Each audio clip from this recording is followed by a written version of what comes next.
Thank you so much to all of you for coming. We're so happy to have all of you here today. As most of you know, my name is Jennifer Franklin. I'm the program director of the Hudson Valley Writers Center.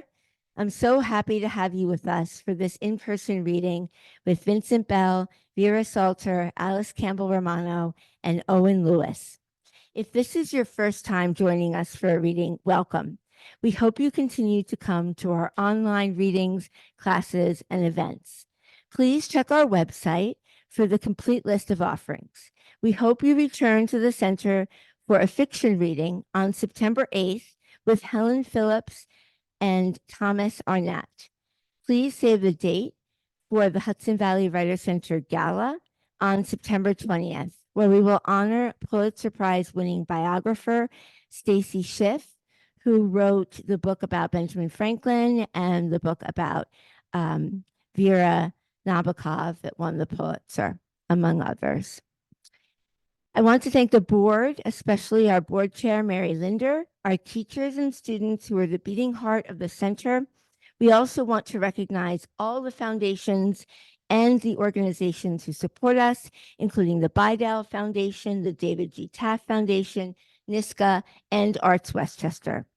I also want to thank my colleagues, Sophia Bannister, Misty Yarnell, Christina Papadopoulos, Leslie Zinna, and our new intern, Isa, is here today helping us, as well as our new interim executive director, Ellen Archer, for all their hard work.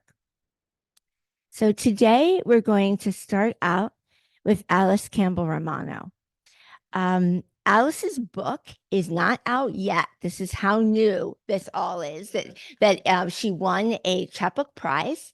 It will be out in September from C&R Press, but it's already available for pre-order on their website. And if you're planning on pre-ordering it, Jennifer from the Village Bookstore has kindly given book plates to Alice so that she can sign them today and you can pre-order directly from the website and you'll get them in September, right? Yeah. Alice Campbell-Romano is a child of the Hudson Highlands and New York City. She lived 13 years in Rome, where she adapted Italian movie scripts into English and married a dashing Italian movie maker who is here today. He took his new family to Los Angeles, an act of courage. Alice became president of the Independent Writers of Southern California and worked with independent film and TV producers, as well as for Universal Studios. She won an Atlantic Monthly Poetry Prize as a teenager, but avoided the art until she needed poetry for the unique saving power of words. It took her a while to say, "I am a poet." But thanks to the Hudson Valley Writers Center, Alice takes on the mantle. Her poems are published online and in print in many journals and reviews. They're included in anthologies, including David St. John's Beyond the Lyric Moment. She was a Poetry International finalist in the Atlanta Review. Her first collection, The Consolation of Geometry, will be published by C&R Press in September 2024. And I've known Alice for almost 10 years now, and she's been in class with me for about 7, I would say. Something like that. And I've seen her wonderful poems grow and change. And it's just such an honor to have her here today reading from her forthcoming chapbook. You will see why it won the prize, beating out probably at least 100 other chapbooks. So please, everyone, help me welcome Alice Campbell-Romano. Hey guys, you're all my friends. If you weren't going to applaud, I think I'd have to jump out the window. Thank you very much, Jennifer.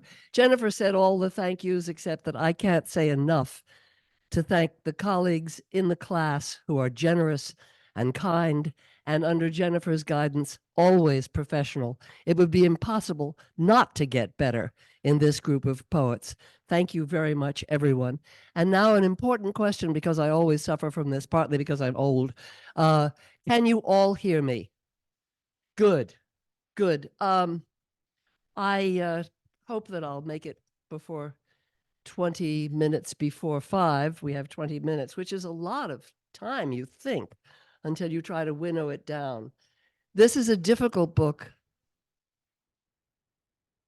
Okay. It's a difficult book because it's a book about a difficult marriage. I think probably most marriages are.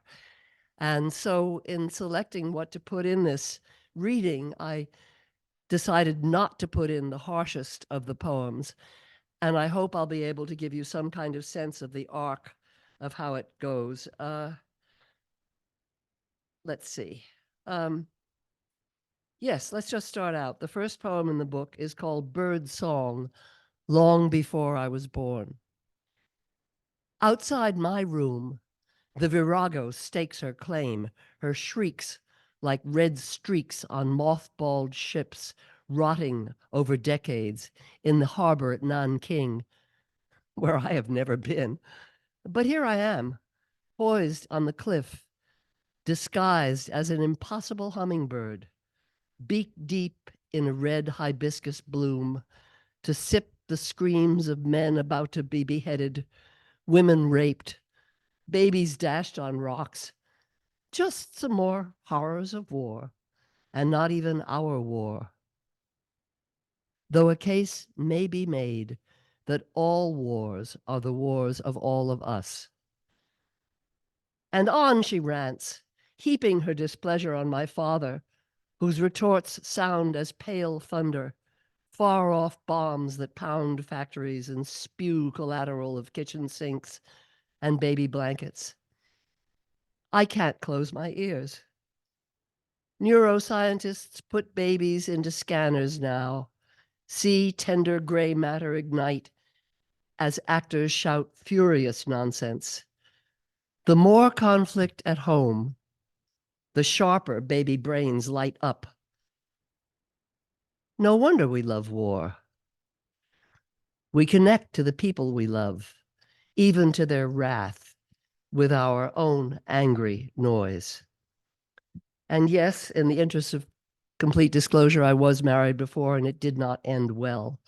And I'm one of these people who picks up on all those little bits of science that you overhear on NPR. And I overheard every decade the cells of the skeleton replace themselves. I heard it on television the night you killed yourself at the Rome Hilton. Your friend told me when I left you, you smashed our Sardinian dinnerware against the apartment walls, plate by plate, every piece shattered to red smithereens. After years, I imagined the hotel bathroom, the mottled Carrara, the tentative cut, the second, final cut, the straight razor honed. What it took for you to lift it, to engage your own amber eyes, your amber eyes. The firm last cut, blood. Not about me, suicidologists insist. Still, I know you cursed me when you sketched the first thin red line, took courage for the next cut. Your curse, a mist of tiny needles, a sharp rain, always in my face. But we couldn't go on unless one day we might recognize the armature on which their flesh is formed. Some men have, at their core, a magnet of desire, charged by a constant current of electric need. Heat smolders outward, as from a night-banked fire, through skin, drawing women to them, and men. I feel the pull in the easy way they stand before they turn and catch my gaze. Such men use the power behind their eyes to start a blaze. I am wary. I look away, deny the draw, but weak as crumbled leaves, I burn. The first time you spoke to me, you said in English, In my culture, we don't believe in divorce. You raised your glass down the long table littered with torn shells, langostini, gambaretti, the parchment table cover a blood-flecked license to accept whatever is presented at the feast. To accept whatever is presented at the feast. Lunch was over. Busboys hovered like gulls. You sucked the juice out of me with your blue eyes. And so we begin again, you said, after each of us had left another belly up in the gutter. We began again, all right. We began again. This is cool. Sorry, I do have a cough and I've begged it to stay away. This is called Mists. It's a sonnet, but not a rhyming sonnet, Michael. I love a steam room for its pewter reflections, shapes of seated ghosts, all but invisible in silver fog. The thick whoosh of the door when I slip into a room swollen with pale, wet heat, white as a winter day, only to find that I've slid through time and space into a cold car on the autostrada near Milan half a century ago, together with the man of my reckless desire. We can see nothing outside the car but nebbia, solid cloud, not even another car. He drives by unceasing increments through a wall that never opens, pallor that absorbs the world beyond our front seat, where I watch his hands rigid on the wheel. No place to go but forward, he says. We won't hit anyone. I wish I'd been afraid, but I was blind. So much hidden in the mist would be struck so hard, revealed, unbidden. And we did decide to come to the United States, or I probably wouldn't be here right now. Oh, look at that beautiful family. We arrived with 11 suitcases and 2 little boys in the days when the people who were to pick people up at the airport stood in a gallery above customs, scanned the swarming floor for their families. My mother and my aunt watched for us. Oh, look at that beautiful family, my mother told me she'd said in the instant before she recognized the beautiful family as us. Husband, young and vulnerable and hiding each well, has taken charge of passports and luggage. He swings suitcases up onto the counter where an official pats and prods while I stand by and hold close the boys and let their daddy shepherd us into the new life he chose. This is a man who gets things done. He pulls on confidence like a diver's wetsuit, even to the speed fins on feet and hands. He's been tapped to open a New York office. I'd have stayed in Italy, my chosen home, but he knows he's right. He will part the unfamiliar waters of America by his will, everything under complete control. But as everyone who's ever been married knows, it is not always easy to live under complete control. So in every marriage, there will be quantum suicide. If I shoot myself on this patio, the theory goes, I survive in many worlds. Each path doesn't simply quit after it bends at the yellow undergrowth. I stomped, I cried, I threw things, I screamed at mother. Husband, did I choose you as my lover or my penance? Many worlds where mother doesn't always bare her teeth behind her bright red lips and daddy doesn't drive away to the bars. Husband, you can't know I'm not alive or dead or alive and dead. Some days you'll like me dead. Others, as long as I compose your emails, cook your food, stifle my retorts, you're satisfied. Husband, of course, you have your lives too, innumerable. Don't you just adore it? Infinite permutations of you? But may the God of quantum mechanics grant me this, that in some, at least some of all the parallel, all the many worlds, I will never, no, never run into you. And so, but he is, of course, an amazing person. He is. I mean, he really is. Vincent said when I read this, submitted this chapbook in his final form for approval or disapproval by the class, he said, "You can't show this to anybody until your husband's dead." So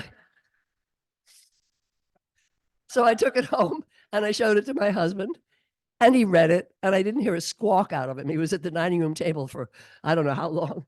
And finally he said, "Yes, you have to send it out.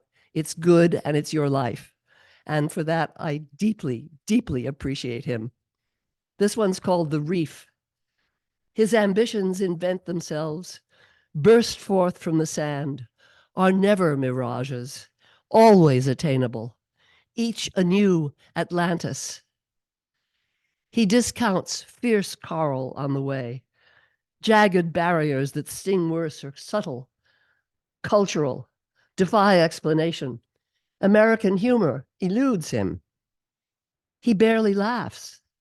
He reads books in English to advance what he knows, never to escape. He travels to film markets around the globe, brings home the bacon, the fatted cow, the fruits of his labor, and misses the holidays. He parlays shabby two-story buildings into town squares, bends bankers to his vision, his wife to his needs. When he is away, I keep his chair open at the top of the table. He is a stranger to his children. And this is one of the less harsh poems. I'm, as I told you, I think going to skip the harsh ones for this book. There has to be some reason to read the whole one. Skip the harsh ones for the reading. This is called Properties of Acids. And again, one of those scientific things I love to pick up in the ether. Fractions of acid in follicular fluid at conception increase chances of a female child. He tells me when he's on a rant every 3 months or so, "You're a miserable, unhappy woman." Negative even before I finish my sentence. "You can't change. It's in your cells." I have to wonder, is it? I am female. And when he rages at me, because I dare to speak, he insults this woman. Acids have the ability to conduct electricity. The air crackles. We both are shocked. Acids etch metal surfaces in order to create designs and to purify. Caustic, I may be, and I'll examine that. But the base metal he is made of is brighter, sharper, because of the abilities of acids. Again, this is from the Merriam-Webster dictionary, something I ran across. Gaffe is something painful or difficult to bear. It's an ordeal, especially persistent raillery or criticism. Or it's rough treatment, abuse. And this is the New World explorer is gaffed. Don't watch the giant sea bass on its back in the open air on a hard deck. It smashes the deck, gasps, curls, twists, leaps on the unforgiving surface of this unexpected life. Fish out of water, breakdance artist. No one is allowed to know his struggle for oxygen, for the lost air of home. There's another couple of harsh ones that I'm not going to treat you to. And if you did hear them, you might wonder why I stayed. There was the day when no one but you and I were home fighting until time came for me to pick up the boys from school. But instead, I picked up the letter opener and jammed it in my gut. Not deep enough. I slammed a gauze pad on the wound and some tape, and you watched and said I was crazy, and of course I was, because if I'd been sane, I'd have picked up the boys and never come back. But we led a charming life. Beautiful family, business built from your energy, my American education. Besides, my mother would have said, I warned you. She was always right. Her jibes with knife lips and tossed head about your vision of how she should make money from her land. Build 2 houses here, you insisted, and tennis courts where soared ancient oaks. She balanced that by summers for the children by the Hudson, evenings of fireflies, tenderness without shouts. The last time I failed at marriage, I carry with me every day a prickling in the skin. I must not fail again. Not for me, not for the gold, not even to sidestep shame, but because I see you, traveling father, diver into the treacherous bliss, fish out of water, so raw, so naked, your skin soft like a boy's, your blue eyes that beg me to value what you bring to our feast, your young face turned to mine, as vulnerable as the day we landed here. Thank you.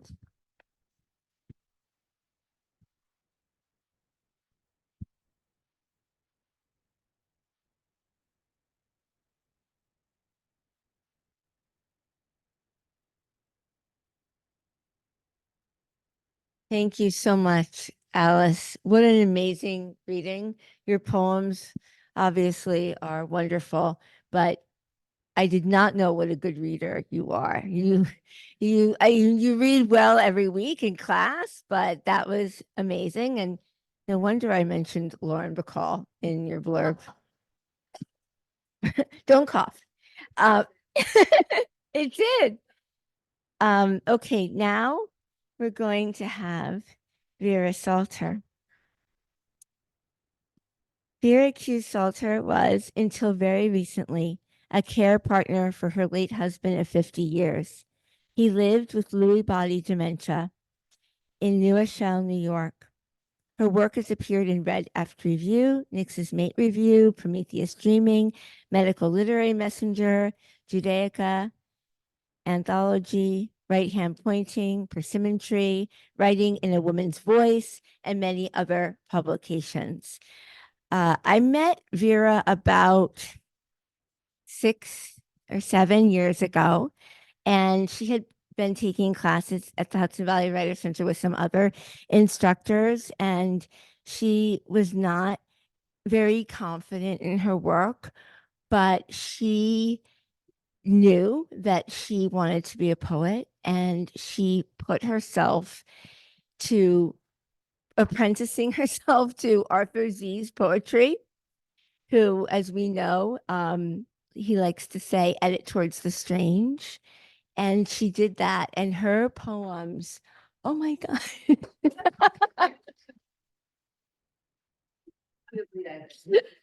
Sit here, sit here. Her poems have just grown and changed, and they are completely transformative from what we first saw when we met her, and they were already good. And so I'm so happy all of you are going to hear her Lewy body chapbook today. Please, everyone, help me welcome the wonderful Vera Salter.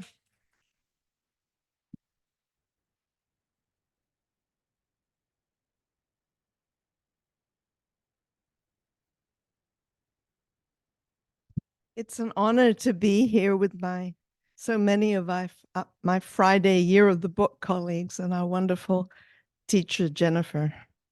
As Jennifer said, I grew up in London and moved to the United States in 1971. My husband, Bonnie, died this March after suffering from Lewy body dementia for many years. I wrote these poems while I was his care partner. I do want to tell you something about Lewy body dementia, which is a form of Parkinsonism. It's not well known, even though 1 million people have the diagnosis in the United States. Lewy body dementia is a progressive disease associated with abnormal deposits of protein in the brain. These deposits affect chemicals that can lead to problems with thinking, movement, and balance, as well as hallucinations. The disease, often confused with Parkinson's, is usually diagnosed through clinical observation, as there are few definitive biological markers available while a person is alive. I will start with the first poem in my chapbook, which is titled Absentee Ballot. In this election season, I want you to know how important voting was to Bonnie. He never missed an election. Absentee ballot. Decades ago, I moved in with him in an excess of passion and never left. I lived my own life, though I may have overindulged his isolation. Today, I bring him his ballot. He asks for the argon-walled 1916 letter opener my mother gave him for his 41st birthday. I pace as he slowly slits the envelope and pulls out the ballot and the second envelope with stiff fingers. He reads the instructions and asks whether he should fill in the circles straight across the top. I give him a pen and watch as he slowly colors the bubbles, eases the ballot into the secure envelope, and signs on a slant. I tell him that today's date is written 10/10/2020. I drive us to the post office. How much is love and how much duty? This poem is about the wedding rings Bonnie had made for us. Gold bands.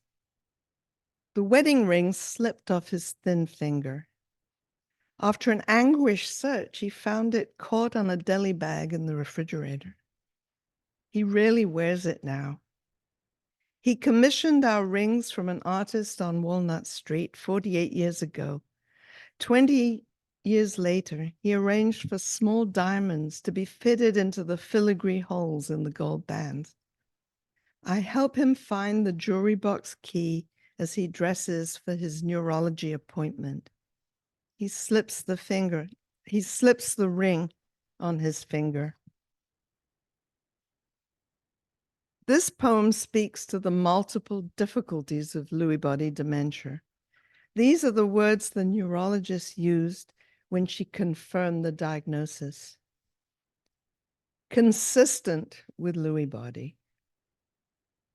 He sits with his hands in his lap, unsure where he put them, watches two women, one tall, one short, walk through the closet door. His swollen feet shuffle soggy paper towels to clean droplets from the speckled tile floor. He showers, I mop, then towel water from his back. At breakfast, he asks, "Why am I in Louis's body?" We hang our answers on a clothesline, read the paper and pray for a free and fair election. Together go into the garden, turn on the sprinkler, admire the round red hibiscus he planted last year, watch a tiger swallowtail drink nectar from a tiger lily. At night, he inspects the house, turns on the porch lights, locks the terrace door that I left open. The situation in this poem will be recognized by care partners who've needed to learn tasks that are new to them. The bird feeder. The black squirrel hangs upside down and eats seeds from the squirrel-proof bird feeder. It was in the basement where my husband left it. He fed wild birds every winter and hung red-hot suet.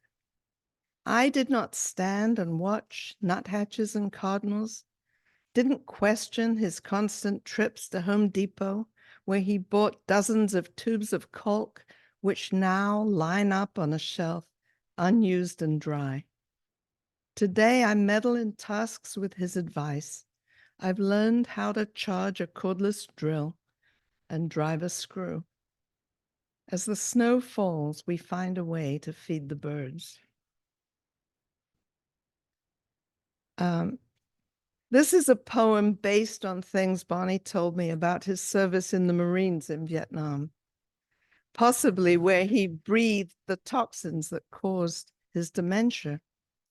It is republished in a collection on moral injury put together by Dale Wisely, the editor of Right Hand Pointing. Things my husband told me.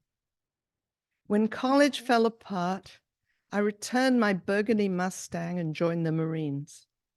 I was in my new uniform when a friend called out to me in horror as I crossed a San Francisco street. We marched through the city of Hue before it was destroyed and returned through the rubble. I loved hearing Dionne Warwick blasted over loudspeakers by Hanoi Hannah. I jumped out of my well-dug foxhole when an armadillo jumped in. I felt warm as a baby in the arms of the corpsman who carried me out with malaria. We loaded body bags from the Forrestal fire onto our hospital ship. There were more dead than they said. They did not want Black leaders, but had no choice after so many soldiers were killed. The commander sat on the hillside as my squad led this large Tet offensive operation. I told the radio man to go to the back, but he said, "I'm coming for you," and slumped dead over my body. Airlifted to a field hospital under gunfire, I saw a soldier strangle a wounded prisoner in his bed. At home, I discarded my uniform and almost joined the Weather Underground, but married instead. So this is a more recent poem. It's things my husband tells me now. Help me stop the baby in the blue onesie from reaching the fireplace flames. It's disgusting how hard it is to get my puny arms into my t-shirt. There's a dead hobby horse on the glass table outside. My brain is a scattered handful of cotton seeds. I can't remember the point I try to make. Do you see the man climbing the electric pole? Are you sure the spider you say you see on the floor is real? So now I'm going to switch to some poems that are not in my chapbook. And this is the title poem of a full-length collection I'm working on now. It's publicized in Commuter Lit. It's published in Commuter Lit. Girl on the Underground. I pilfered loose change from my father's neat side of the dresser and ran over the station steps till my chest hurt. Landed in the almost empty train still above ground. Green cloth seats in rows with red plastic arms. When I was young, I sat on folding seats with other schoolgirls and played Name the Station on each line. Black Northern, blue Piccadilly, yellow Circle. Older, I read The Guardian from cover to cover and did my homework. In the crush of changing trains, I shook off men who put their hands up my skirt. I looked strangers in the eye as I walked down long curved corridors. With my all-system ticket, I roamed throughout London with my best friend, school hats scrunched in our pockets. From the partisan coffee shop where we heard radical folk singers to pubs where we drank cider, I always caught the last train home.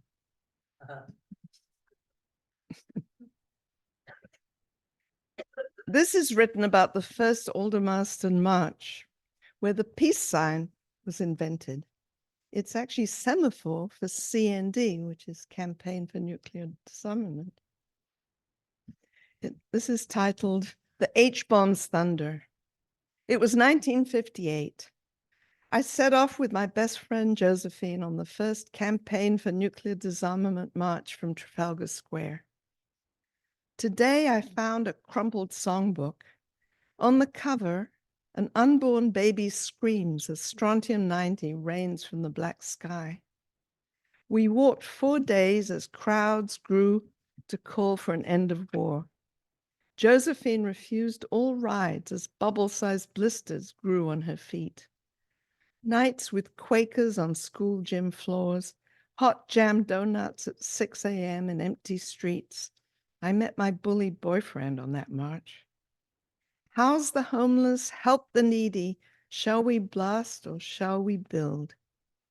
We knew we could change the world. Now I want to move to a poem that was written for my husband and I with our adult children. It's called Nuclear Family. We sat laughing in a diner booth in Soho, grease on the stainless steel walls, 4 of us, tight against the world. The Lithuanian waitress served our coffee and blueberry pancakes. Seeing us happy together, she asked if it could work if she married her black fiancé. I didn't know what to tell her. Marriage is complicated, full of compromise, and however much they love, she will never understand race in America. If I had time, I would have told her our stories, how we met and blended our lives. Instead, we paid for our meal and went into the street.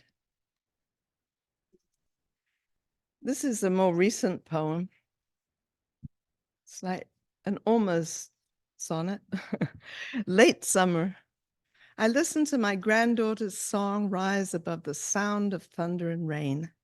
A yellow leaf settles on the indoor mat. Second bloom roses, white tinged with pink. Deep red hibiscus fall soggy to the earth. Hornets fly lost after their queen is killed. Cicadas crescendo at night. Fireflies are silent. Basil leaves thrive. Purple rose of Sharon with orange stamen. Blackberry lily pods lie dead next to wilted daisies.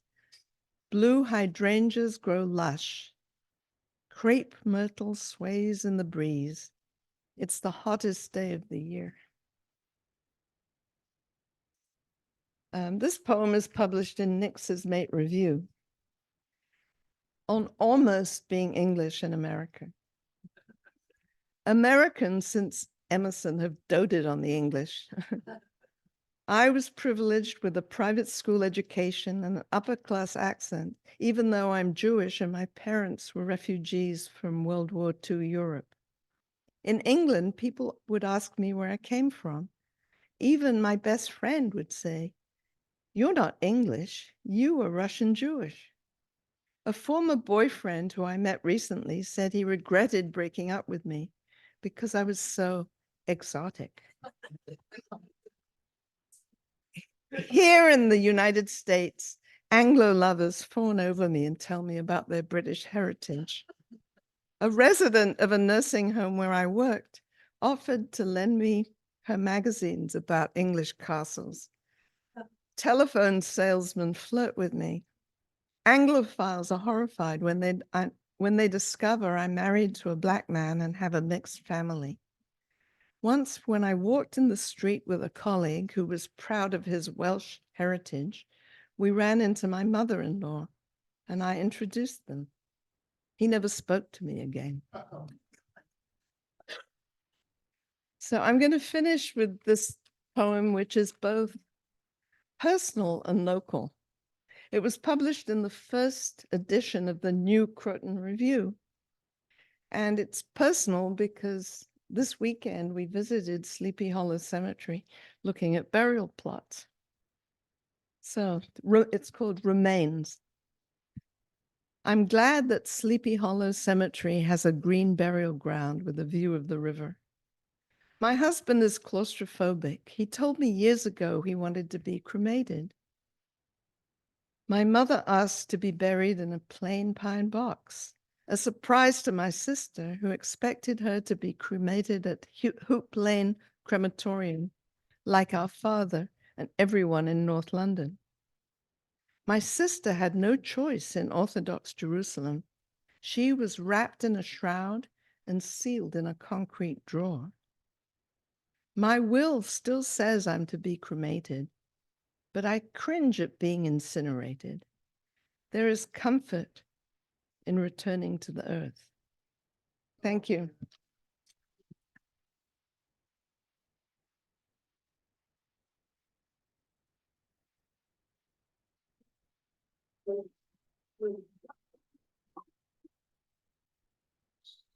Thank you so much, Vera. I am with you about cremation. I want a green burial too. I'll get on that. Vera, that was really beautiful, and you read so beautifully. And I'm writing a series of poems right now about Virginia Woolf, and her mother was a massive caretaker of everyone she knew and everyone in her family. But Virginia Woolf felt that she needed to rebel against this angel in the house idea. And it just struck me while you all were reading today, and the topics that are being talked about in these poems today. We all have to do both. We, the people who are writers and who have to be caretakers, we have to marry the Virginia Woolf and the Julia Stephen and have that, both of us. Anyway, thank you for that beautiful reading, Vera. That was amazing. Okay, now I'm very glad that Betty has made it in time for our next reader. And thank you for coming. Let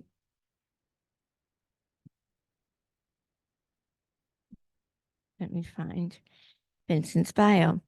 Vincent Bell grew up in New York City and has a BS and an MA from New York University and an MBA from Fordham University. In late 2021, Vincent's full-length poetry book, Gut Renovations, was published by Kelsay Books. His poetry has also appeared in New Croton Review, Upstreet, PANK, the Ravens Perch, Mudfish 21, Off Course, J Journal, and the Westchester Review. He lives with his wife, Betty, in Ardsley, New York. They have 2 adult children with families of their own. I've known Vincent now for 8 years, and he's been my student for that entire time. Vincent, as everyone knows in class, reminds me of my father, and he is what my father, I think, would be like if my father had gone into therapy. So Vincent is very close to my heart for the ability to have this kind of a close relationship with someone who's like my dad, but has not turned to alcohol for solace. So Vincent has given me as much as I have given him. He is a wonderful poet, as you're all going to hear. And he's a talented poet and a very brave person. And he and Betty are doing something extraordinary with this book and with their lives, struggling with vascular dementia. And I am so proud of you, Vincent, for writing this book and for publishing this book and for getting this book out and being able to give readings and to be able to enjoy it and to have all of these people here with you who love and support your work during this difficult time. So please, everyone, help me welcome Vincent Bell.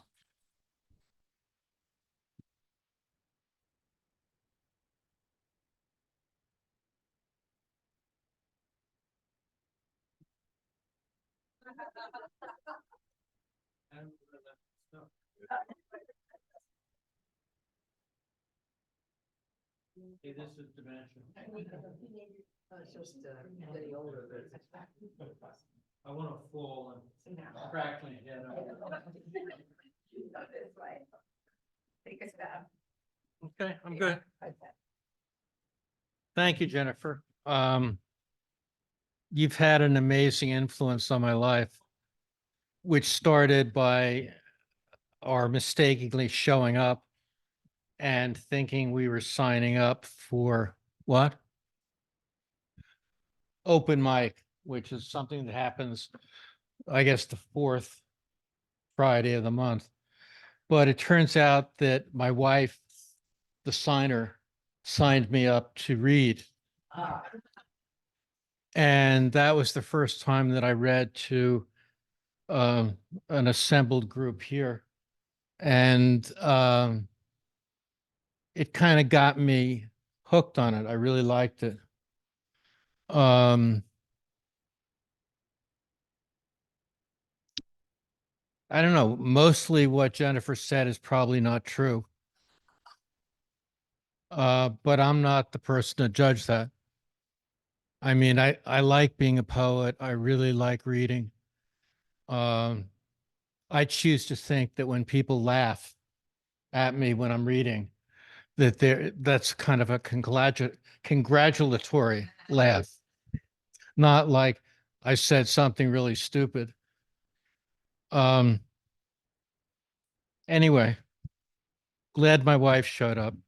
She fell this morning and had to go to the hospital, so we weren't exactly sure who was going to be here and who was doing what. Okay, let's cut the crop and get to the. I have, like other people here, had like a sore throat and a cough for several days. So if my voice dies on me, we'll try sign language or something else. As many of you know, I had a diagnosis of vascular dementia, and this collection is about my experience dealing with that diagnosis while trying hard to continue to be a writer.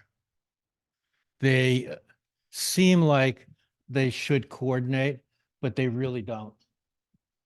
They're two different things, and when I sit down to write, sometimes they battle. And once the war ends, it's not a pretty picture. I dedicated my 2 books so far to Betty, my rock in the turbulent sea that is my dementia journey. One of my favorite poets, and this will probably annoy Jennifer tremendously, but I do that a lot. One of my favorite poets is from the 10th century AD, a Chinese poet whose name is Sung Tung Po. And he had 2 things that he wrote that really influenced me a lot. The first is, can everyone hear me? Okay. This is a quote. I am not ashamed at my age to stick a flower in my hair. The flower is the embarrassed one, topping an old man's head. It's from a book that's been out of print for years and years called Viewing Peonies at the Temple of Good Fortune. Now, for better or worse, we're going to switch to Vincent. When I was young, I feared remembering. Now I fear forgetting. I always thought that it would reach a balance, but if it did, I missed it. The fear of forgetting just grows stronger. It resembles a desert to the horizon. All color and shape obliterated, the same meal eaten every day forever. The next poem is called Getting to Know Your Dementia. It started with a tiny blip, a very faint metal static in the background, so low that it went unnoticed for a long time, like fingerprints on your glasses that you're unaware of until you can't see. But now it is still routine. Now I'm less concerned I will forget large chunks of old memories, but recent memories are definitely a flight risk. like interference on your TV if you were old enough to have used rabbit ears. In and out reception, affected by weather and the time of day, annoyingly unpredictable. It is still a little different each day. When first diagnosed, I thought that the disease would have stages. You okay, Alice? It's not my poem that caused it.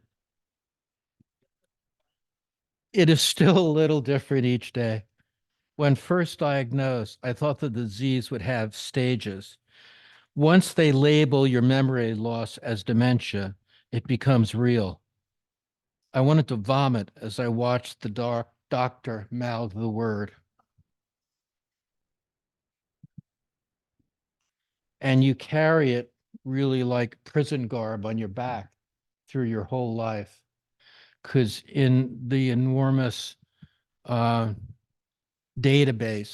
that is medical information that everybody has except me on the people, it says what I have.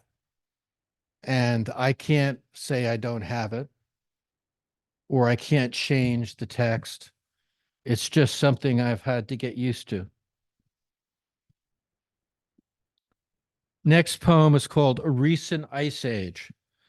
Long sheets of ice, despairingly, slowly melting, frozen litter, layered and quiet in the hardened rainwater. Cigarette butts, dog shit, and other people stuff. I've crawled endless miles through words connectionless, begging sometimes, even crying for meaning. And finally, when I have it, waking the next day just to see water.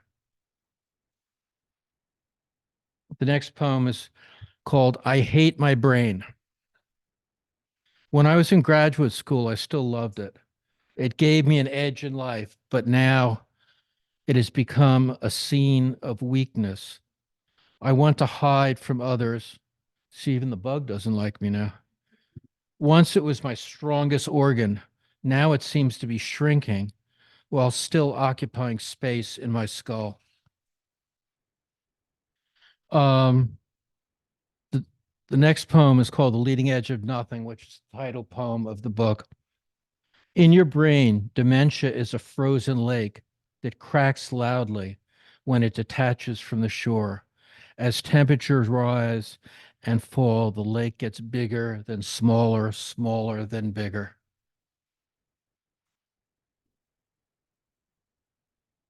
The next poem is called Mad Scientist.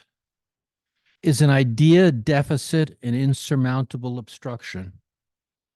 The best plan is no plan. Melatonin is my friend.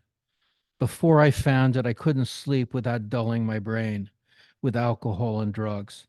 Now I sleep like I'm in a sarcophagus.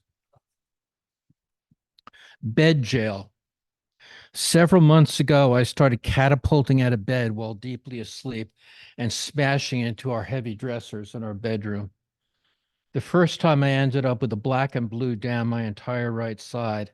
After the second time, we got a strong bed rail to protect me from a concussion. And I noticed today we got a delivery from Amazon, which is some sort of bed thing you can put on the side of the bed to keep kids from rolling out of bed. And I guess that's for me, but we'll find out.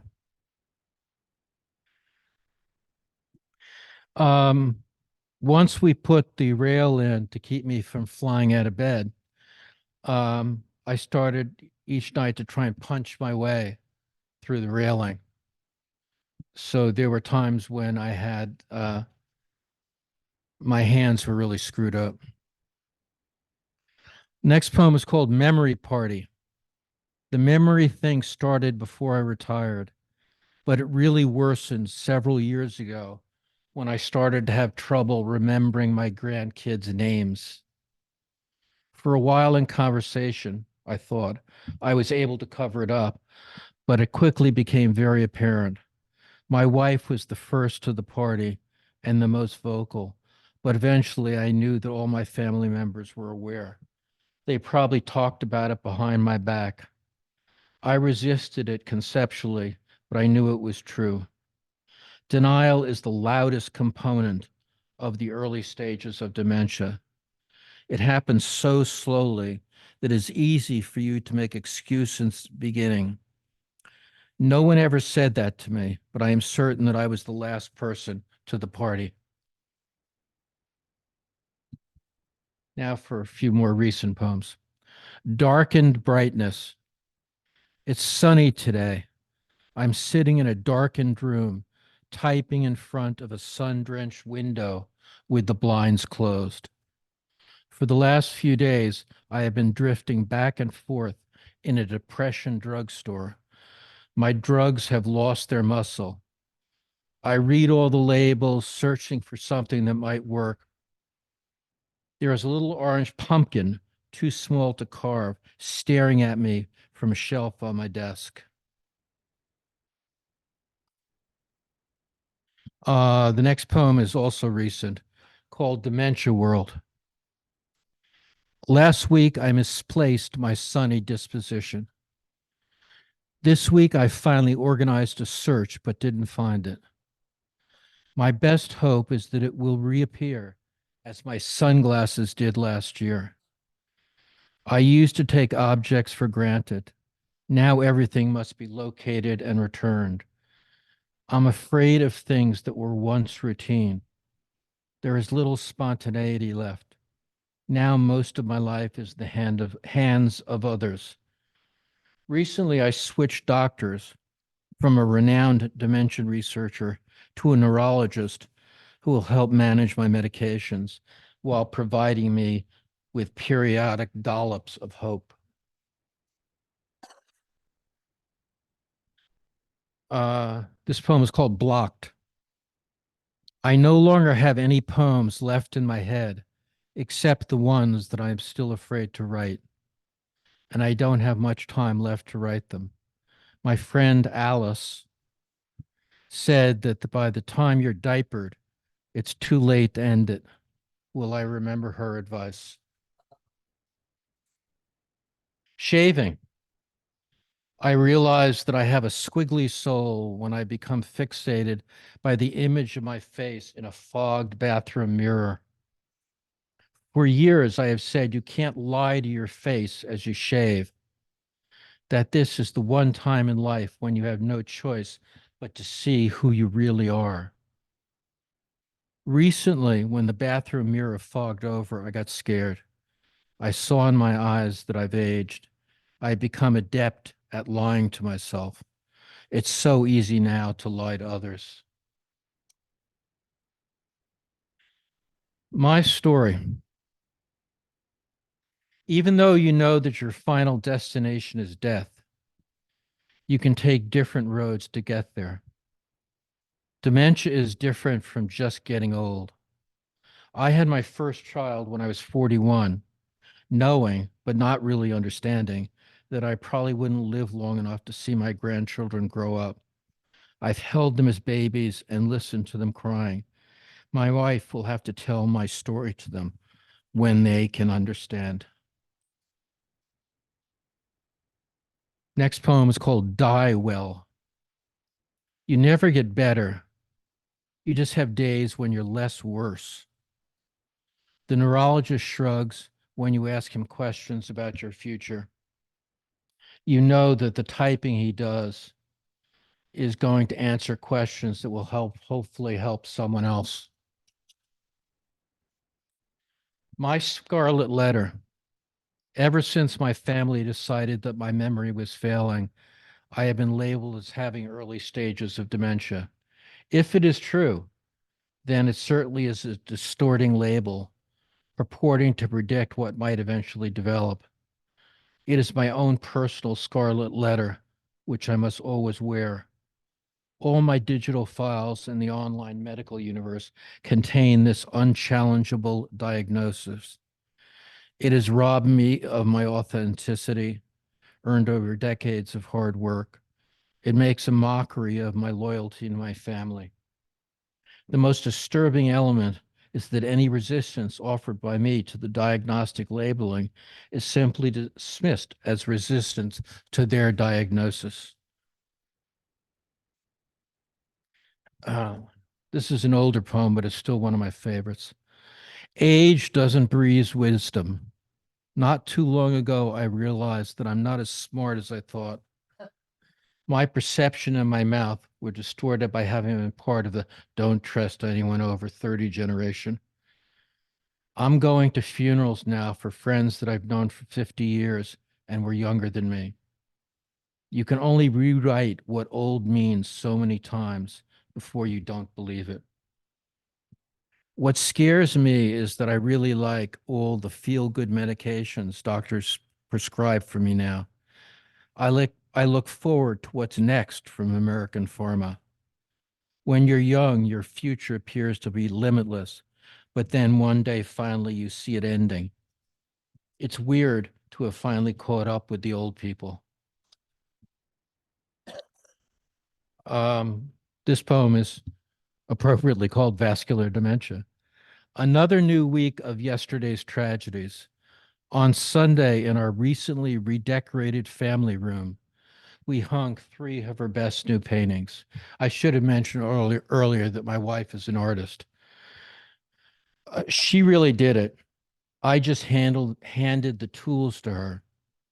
It's very hard for me to transition to being a different type of man, father, husband.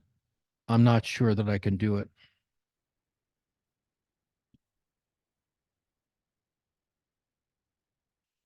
This poem is called While Sitting at My Kitchen Table.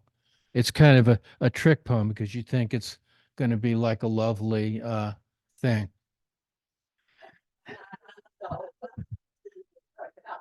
I still remember 50 years ago when it was pills to rev me up, mostly amphetamines of dubious pedigree.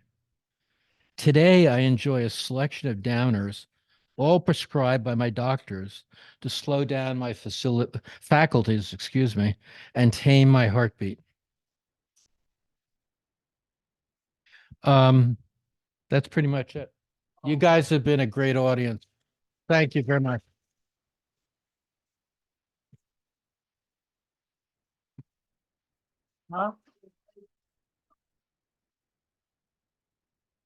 There are people out there, Alice, that would say I'm a schmuck.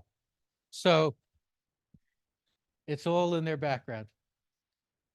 Thank you.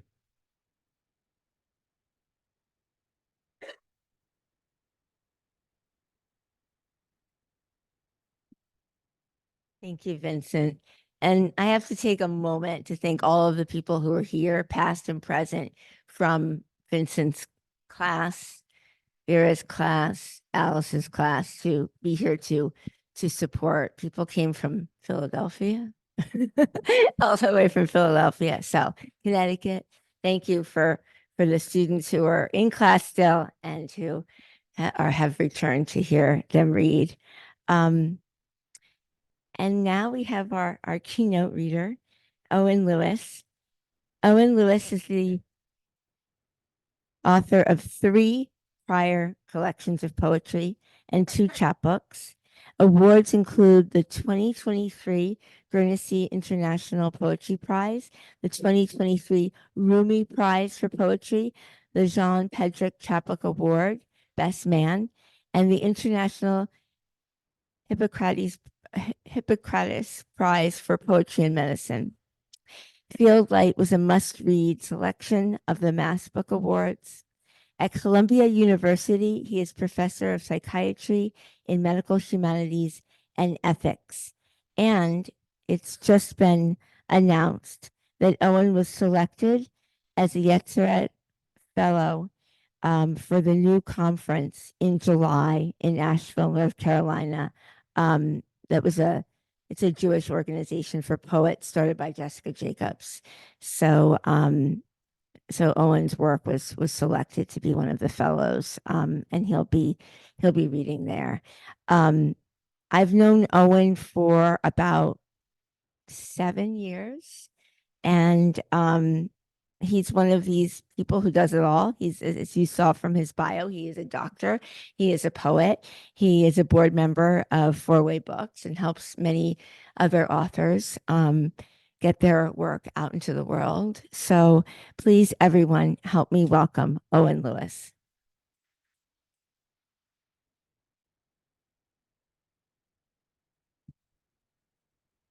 Thank you. Thank you, Jennifer. It's such a pleasure being here. I've taught by Zoom at the Hudson Valley Writers Center, but never been here. And what a treat to have an audience. And Alice, Vera, and Vince, thank you. It's an honor to read in your company.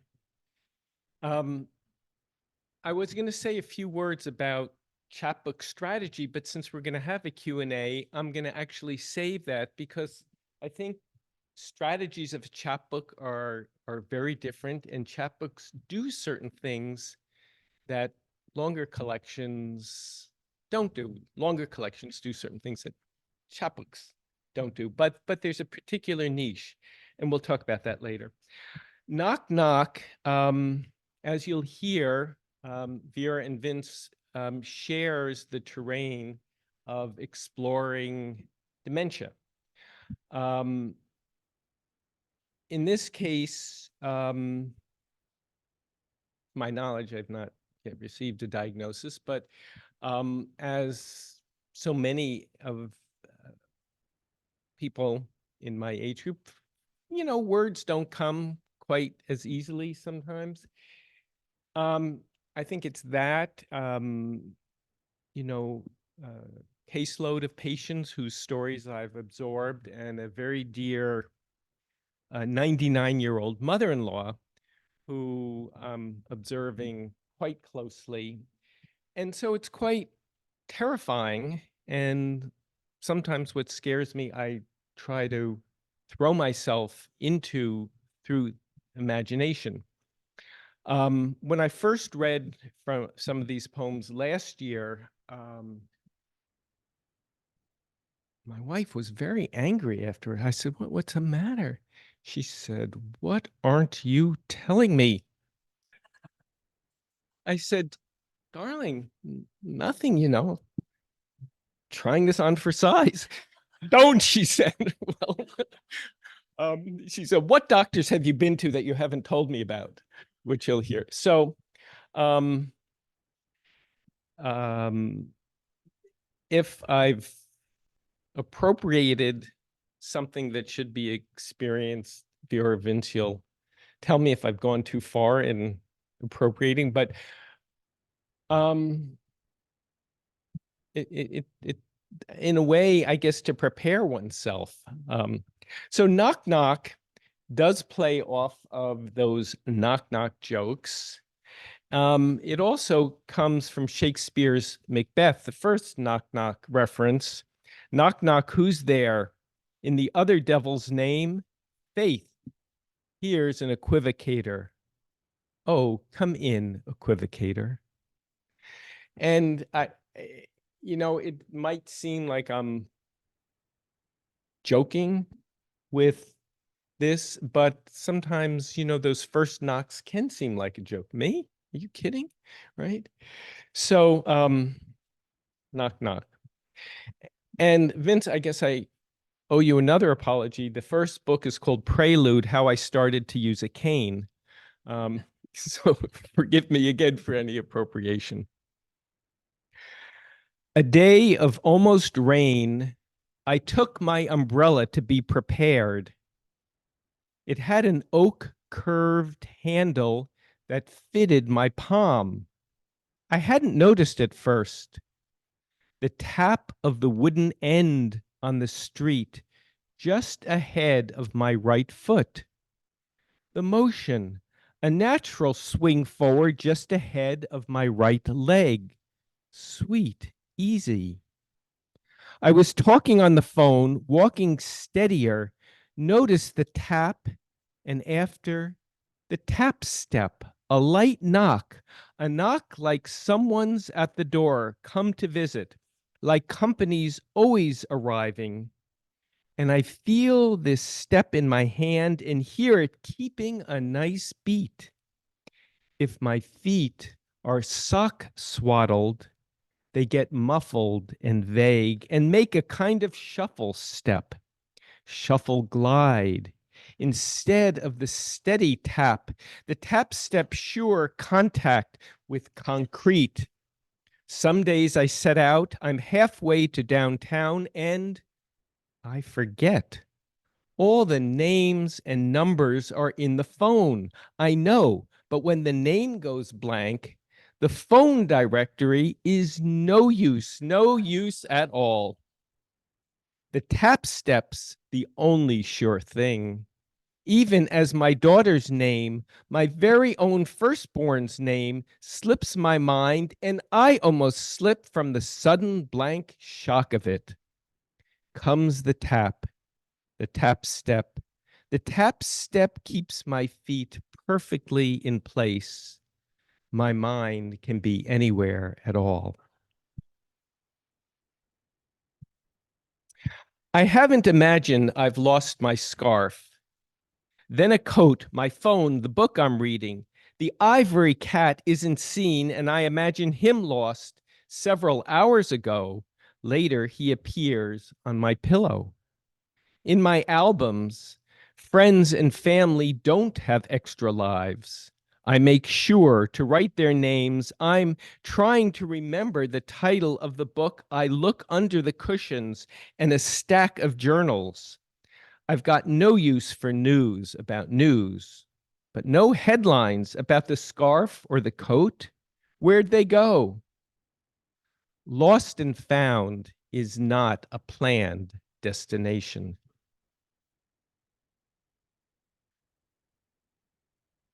I ask my doctor how one can remember not remembering.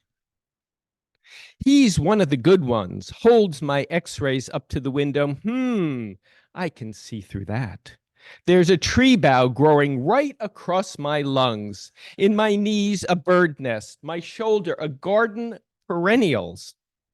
From the MRI, I see a cloud inside my skull. He's asking about my aches. I live with them. What does he do with his? My daughter glares. She comes with that nervous cough of hers that always makes me forget what I want to ask. I should have made a list. What about that cumulus? What about sleep? He insists, I insist. What about that cloud? Am I a cloud? An iCloud? Blessed heavens. They ask me to step outside the office, listening at the door. She's telling the doctor things like I'm a misbehaving kid and he's the bow-tied principal.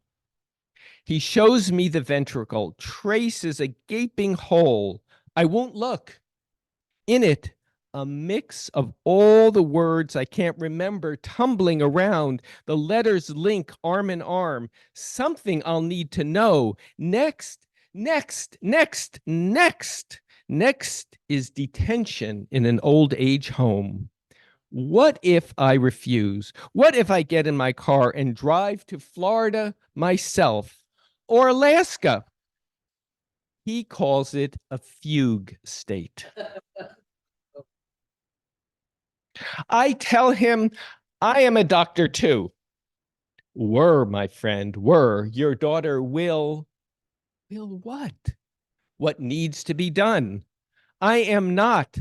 I had a white coat with a name stitched in red script letters above the pocket.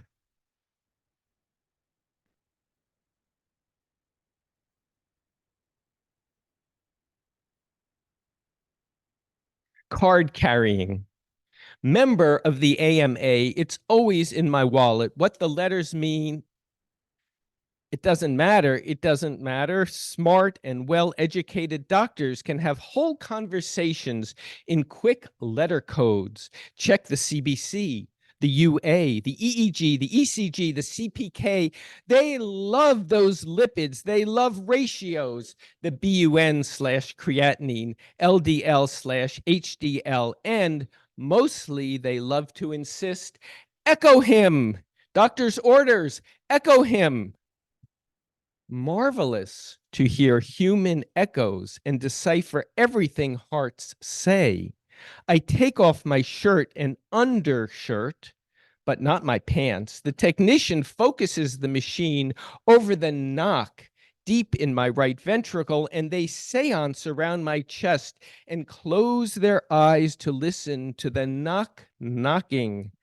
I know the moment they can hear a first love's echo, and their faces become beatific.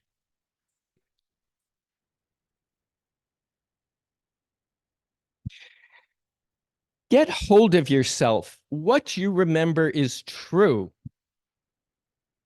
I tell myself to remember my daughter said we bought the semi-detached cottage as is, and I'm as is, caveat emptor, buyer beware. It's decorated in tropical colors and rattan furniture that creaks louder than my knees. When I was 8, uncle and aunt and cousins took me along. We drove 3 days to Florida. And this is true. We pulled into a pseudo-Mexicana south of the border joint, a welcoming elephant chained to a palm. Aunt said, close the windows. Elephant knocked, so I opened mine. He ran his trunk in across our noses and beat his trunk with the newspaper. And I kept thinking that elephant could pick up the whole car or roll us right off the road or stomp us flat. We went into a restaurant, and since we were south of the border, probably Carolina, a sign above the door read, white only. And my uncle said, just ignore it. And one day it will change, and good thing we live up north. It seems just last month we were singing, we shall overcome one day. And that's how fast time is and isn't when change is needed more than ever. I don't know where to live when change is more than ever. Here's a knock, knock for you. Knock. Who's there? You. You who? You don't even know? Know what? You're already in. In what? In what, he asks. Is he still a doctor? He is, I suppose. Then he should know. Know what, be what, in what, until what? Until.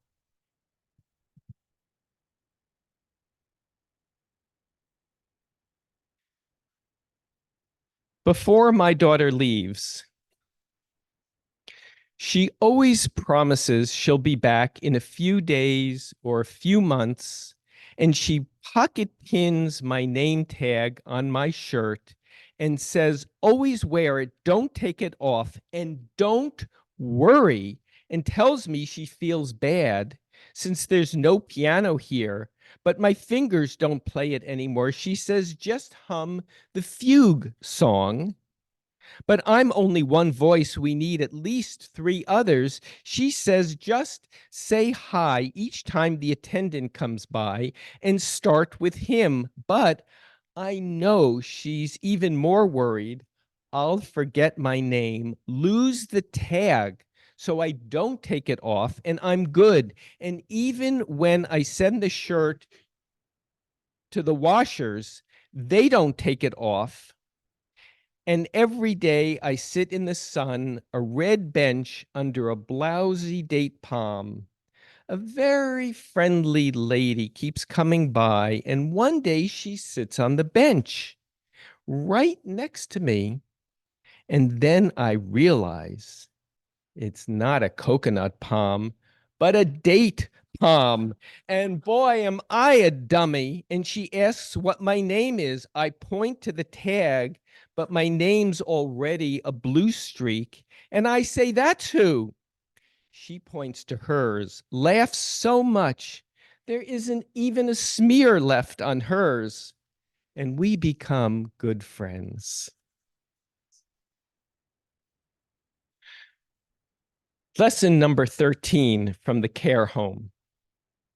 Care homes are what they call nursing homes in England, and I think it's maybe a little more civil to call them care homes. I don't know if it makes them any more caring. I don't know. Lesson number 13 from the care home. Oh, the other thing, there's a midrash going through this of Hillel when he's asked to explain the whole Torah standing on one foot. And he says, love your neighbor as yourself, and all the rest is commentary. So that's referenced here. Lesson number 13 from the care home. Standing on one foot. An interesting proposition. It's a balance exercise my PT has me do. And the king once asked a rabbi, must have been Hillel, to explain the whole Torah standing on one foot. He said, love your neighbor. He was on one foot, and the rest, commentary. But did he mean actual love on one foot? Maybe with PT help, my friendly lady friend neighbor, just a wall between us, always cries when they try to give her a pill, curses, nurses, nurses, curses. But she loves the rabbi story, loves it, says it would make a wonderful bar mitzvah speech. So I tell it again. Then we try it. We pretend we're flamingos, hobbling along. One leg each, two good legs between us. Pink is also an interesting proposition. So is flamingo.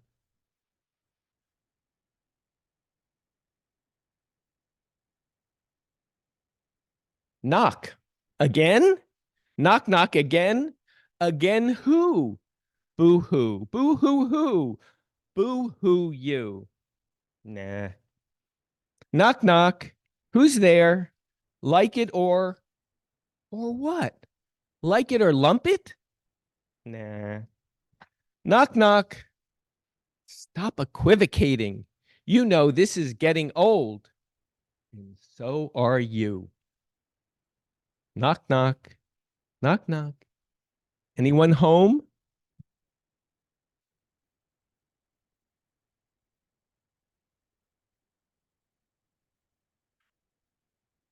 Let's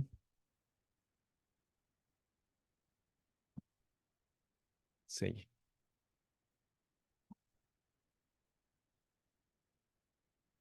I'll read maybe three more. Hello, Mrs. Wilson. Mrs. Wilson isn't nice and isn't mean. I've never met anyone like her. Her toes scrunch out a hole at the end of her shoes. She stands at the blackboard all day except lunch. She makes us recite the Pledge of Allegiance, sing Country 'Tis of Thee, recite the Lord's Prayer, sometimes twice. She forgets and says, never enough prayer, and chides me.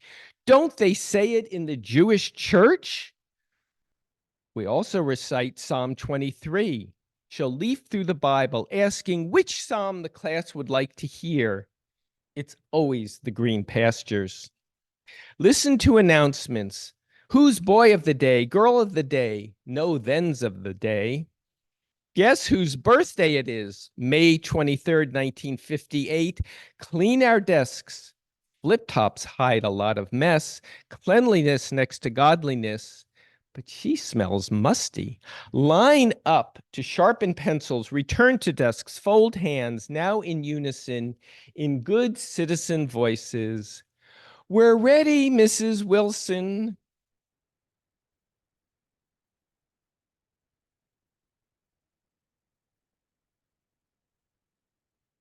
Thing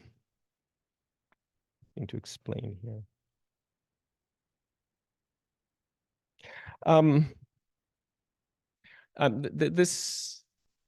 This next poem is called A Lesson for This Life. It references a song a lot of Jewish children are taught. Hebrew goes al shlosha devarim, on three things the world stands, Torah, prayer, and kind acts. And it sort of does a permutation of that. All morning I'm humming. The world stands on three things, Torah, prayer, and kind acts. But even in the Minsk shtetl, they sang it. And even in Florida, a warm version of over there. How can the world stand on three things? How about two? 2 feet, 2 legs. Condense the phrases, Torah acts and kind prayers, or kind Torah and prayer acts. But how to sing it? Square peg in a round hole. Lyrics have to fit the music or no one will remember. Maybe it's a one-legged pillar holding it all up, standing on one leg, like the rabbi and the flamingo. A midrash, but I can't remember the color name of flamingo. They don't have flamingos in Minsk. My great-grandfather is a rabbi, studies all day long, and I never met him until last night. I thought to call him Grandpa, but he doesn't answer. He has 3 legs, counting the cane, so maybe the song got it right. I know who he is. In my mind, I've heard his voice, soft and pure, purling Yiddish and Hebrew. From his face, a cascade of white beard, beautiful curls of payas. He twirls and twirls. Zadie's arrived, that's his name. Blessed who comes, Baruch haba. And I'll conclude with, though it's not quite the last, what to do with pocket change. And this references,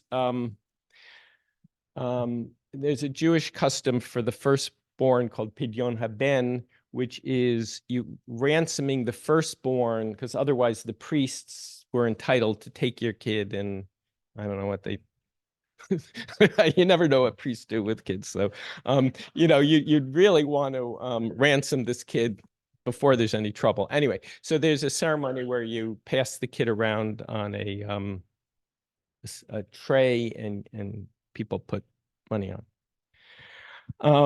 What to do with pocket change is in another book, not mine. If there's a coin for the ferryman, drachmas or zlotys, not 2 bits. If and when I'm just a body, Zadie told my father who told me, the soul returns to blessed be his name with an indelible name tag that never washes out. When I'm just a body, 1 coin for the committee who washes me, the other I've carried from the tray of the Pidyon Haben. The Kohen needed 5 silver pieces. Not sure we had it. Was I redeemed? I am still here, still counting. Doctor, your patient is calling. If he's dead, he'll want his eyes closed. Or maybe he'll want one left open. The secret, roving one, the sacrilegious one. Only Moses could look into God's face, holy moly. Afterwards, he glowed in divine sunburn. If and when, a coin on just one eye. Knock, knock. I don't want to miss a thing.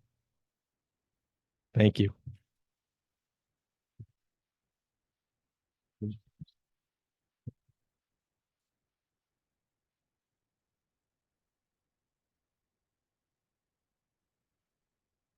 Thank you so much, Owen, for that wonderful reading. We're going to have the poets come up for a short Q&A. So 2 of you can sit up here in these big chairs, and the other 2 will bring up 2 other chairs for you and take your time coming up. And then just make sure to speak into the microphone for the recording so that they will be able to hear the Q&A part as well. Okay. Come on up here. Yeah, that would be great. Jack, thank you.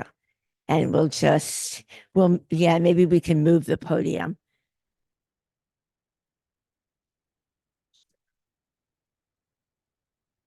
Vincent, we need you in one of those man chairs. Man chair? Yeah. It's like an electric Nah. No, it's a proper stickly chair. And I'll give you this. Oh, Can I help? Jack's-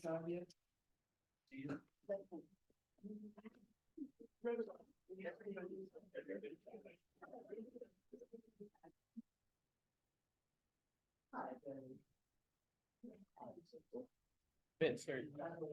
Thank you.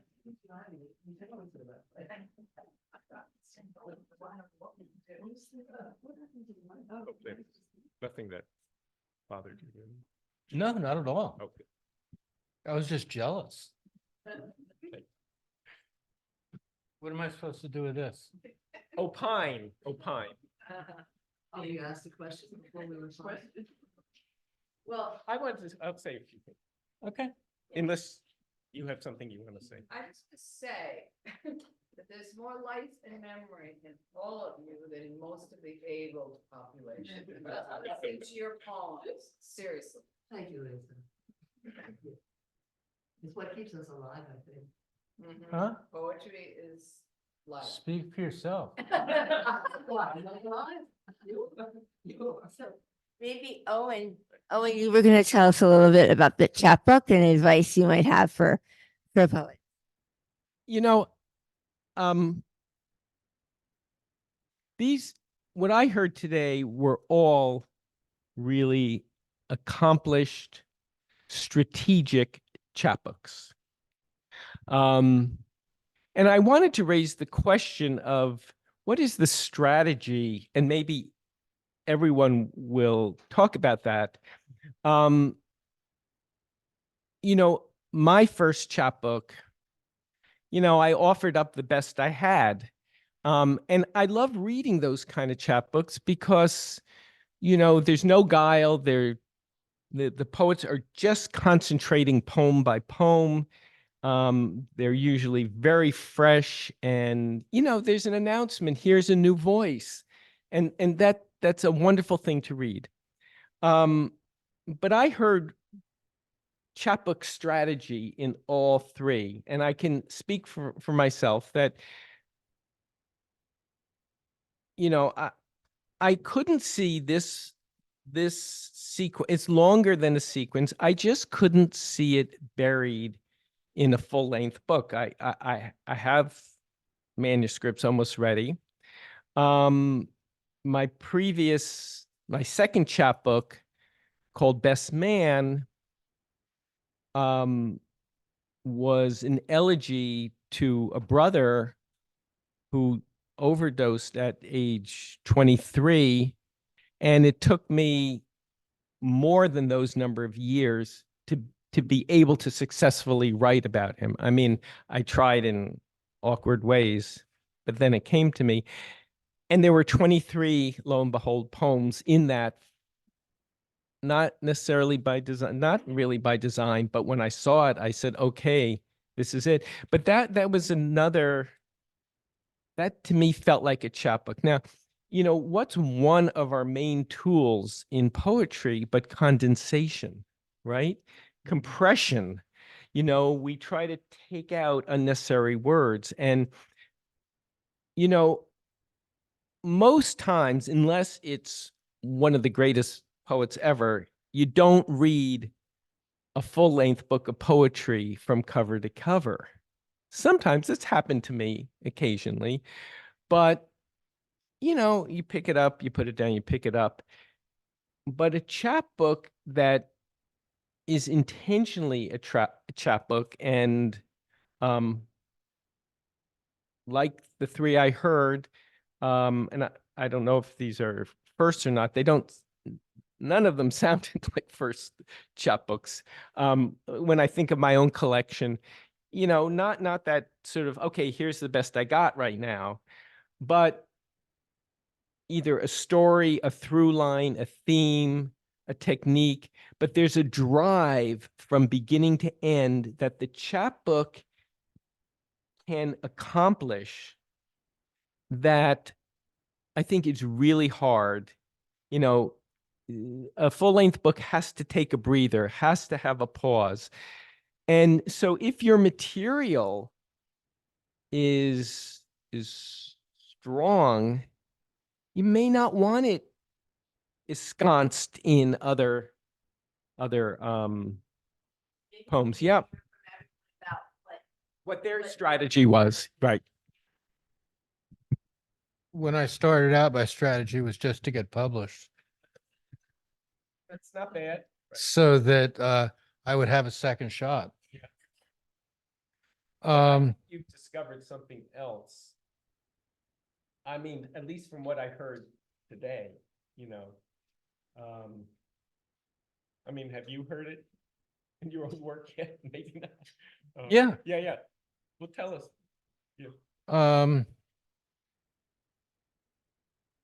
Well, it's not a short story. I mean, when I was in I guess junior high school, for whatever reason, it may have been a passing cloud, I decided I wanted to be a writer. And that thought on my part drove me in terms of what I was doing. I tried to write a novel and it was embarrassingly bad. So I figured the long version was not my strength. So then I went to poetry. And people laughed at the right points when I read. And it made me feel good. I mean, it's as I've gotten older, it really governed how I interact in the world and communicate with people. In terms of chapbook versus full length, I've written a full length book and several chapbooks. And how do you put one into one and one into the other? You mean how? Yeah, I mean, What's the dictates- destiny of the poem? well, no, or the collection. I mean, because at a certain point, you realize you're writing not just a poem, but Mhm. is it a sequence? Is it going to be a chapbook? I think it's easy to write something as a poem. And it's kind of when you finish it, you got to answer the question, what the hell am I going to do with this? Right. And I think length, the length of what you've written governs to a significant amount the destiny of that work. I personally don't like writing full-length books. I think it's kind of boring. Chapbook is There's kind of like a quick drink at the bar. Let's have Vera and Alice talk about their chapbooks, and then let's open it up to if there's any burning questions in the audience too. I definitely saw my chapbook as a concentrated theme. I didn't include some of the poems I read at the end are not in the chapbook because they don't belong there. I wanted a concentrated theme about Lewy body dementia, my husband's experience with it, my experience working with him. But I also wanted to have some other threads in it to describe who the people are, who he was, so that it wasn't just a kind of medical narrative. So, but it was definitely a clear theme and not too long. And of course, that our group on Fridays where we bring our books to the group, and many of the people are here and they've heard these poems before, and they really help us weed out what doesn't belong there, critique the arc of the narrative. So it's a tremendous help having others workshop what the whole book looks like. But it's definitely a concentrated narrative. Well, the class is called the year of your book after all. And when you've been there 5 or 6 years, you damn well better have a book at some point. So that's what happened. I had written a bunch of poems and they seemed to coalesce around a certain feeling that I was having, a certain anger, a certain, well, you heard them. And the group and Jennifer, with your guidance, made me realize that this could indeed be a book, and certainly not a full-length book, because I've already weeded out, although it's gone to its first digital proof, and I won't be taking anything else out. But in reading today, I weeded out some that I realized were saying the same thing. And maybe in different ways, funny or not funny, but saying the same thing. So what you, I guess, try to do is to say something in the cohesiveness of the book. The editors told me on the phone, and then they wrote it, that it reads like a script. It reads from the beginning to the end like something you can see. It's very visual, etc. That's mine. Somebody else's wouldn't be that. Somebody else's would have a different cohesiveness. I'm now working on a full-length book which contains poems written before and after this one. And we'll see how that turns out. It is, after all, the year of your book, right? So, Do we have any questions from the audience? Yes. I'd like to hear about the publishing journey. How long did it take? To conceive of a chapbook is, to my mind, a really wonderful exercise, and I got it. I get what each of yours is about. How long did it take for you to get the attention of someone with the power to duplicate it? We'll go back this way. Well, I'll pass it to Vincent in a moment, because I know he did a tremendous amount of work with his full length, getting it out to 40 different publishers. Whereas, there's the issue of the competitions where and of course, Alice brilliantly won one, but you're putting it out, you're 1 in 100, you might not even get read. So finding publishers that are not a competition, but it still takes a very long time. I mean, my book was accepted 2 years before it actually came out. I mean, it was accepted a year after I gave it to them, and then it took another year for them to publish it. So it's a very long process, and finding someone, getting the attention of someone is difficult. So you were good at that. I have a loud voice. I'm not sure what the answer is. I mean, totally honestly, and it's probably very politically incorrect. In our class, we sit around and kind of make jokes about editors. What kind of editor is going to like this book? Does he wear really tight jeans?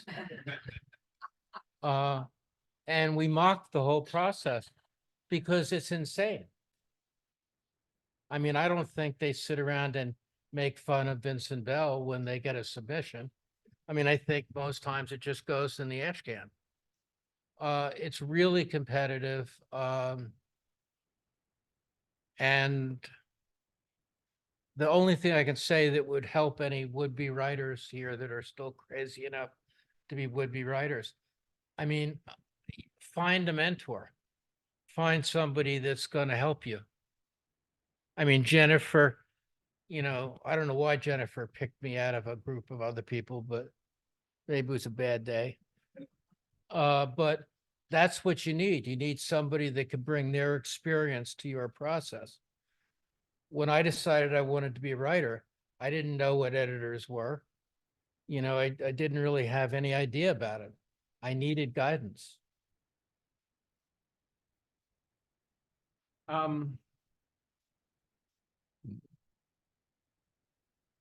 Yes, no, you're asking just about publishing. Yeah. Well,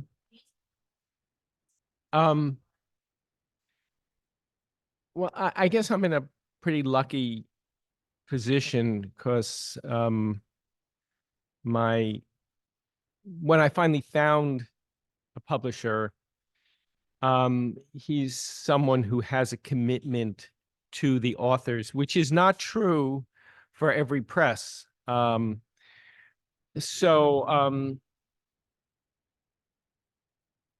mean, he's brought out 3 full-length books and 2 chapbooks. So, I mean, I'm sure if I gave him a bunch of hooey, he'd say, "Come on, you could do better."